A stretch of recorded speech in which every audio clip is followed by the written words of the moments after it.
Juga pertanyaan Ustaz, kalau memang catatan itu bukan yang utama, Pak Robito mencatat. Betul. Jadi Robito ini juga, makanya saya dianggap orang sebagai orang Robito. Enggak ada hubungan sama orang Robito sama sekali ya.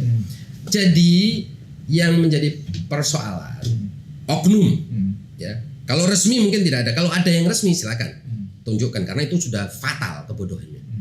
Konon ini, lembaga ini atau orang yang terkait dengan lembaga ini menyatakan bahwa keturunan Wali Songo itu tidak ada karena tidak tercatat. Ini awalnya ini. Jadi benar juga Kiai Imad itu memakai metode itu karena kamu ngandalin catatan. Nah sekarang saya balikin, kamu juga nggak ada catatannya. Betul juga. Karena dari awal, betul maksudnya betul sebagai respon atas kekeliruan metodologi sana ya. Jadi benar karena ya Kiai Imad itu konsisten aja. Kalau kamu pakai teori itu, teori harus ada catatan. Nah kamu juga nggak ada catatan. Jadi ada benarnya dari sisi bahwa dia merespon sesuatu yang salah. Metode yang salah dipakai.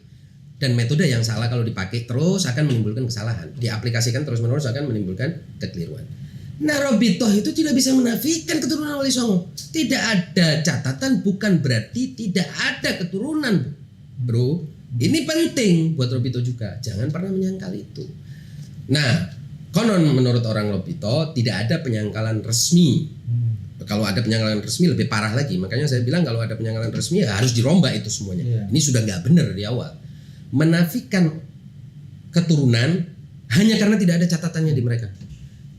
Konon inilah penyebab dari Kiai Imad kemudian mengambil dasar metodologis itu untuk meneliti Ba'alawi. Ternyata Ba'alawi juga tidak punya catatan tentang Ubaidillah, atau minimal nasab tidak mencatat, kitab-kitab nasab tidak mencatat Ubaidillah ini. Jadi metodologi ini dipakai, metode yang sama ini dipakai, dan ketika dipakai istilahnya ini taste your own medicine gitu ya. Kamu ketika kamu beri obat saya kasih ke kamu nggak mau terima obatnya.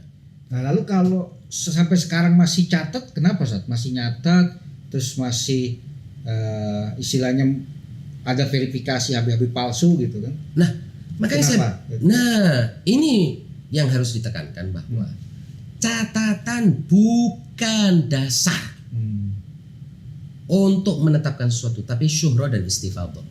Bahkan yang tidak tercatat, seperti misalnya contoh ada sejumlah sayyid dari Azamat Khan, tidak tercatat di dalam Robito, tapi masyhur. Mereka terkenal dengan kesayidannya, ketersambungan nasabnya dengan Rasulullah. Itu bisa disangkal. Dan istifadhah tidak ada, artinya istifadhah tidak ada yang mempersengketakannya. Berarti tersambung, berarti kita akui itu. Gara-gara penyangkalan dari oknum atau saya tidak tahu apakah itu resmi atau tidak, tapi jelas beredar di kalangan publik ya, terutama di kalangan kaum sadah atau sayyid dari Azamat Khan itu, bahwa Robito itu seperti mengenyampingkan adanya keturunan Wali Songo dari Azamat Khan ini.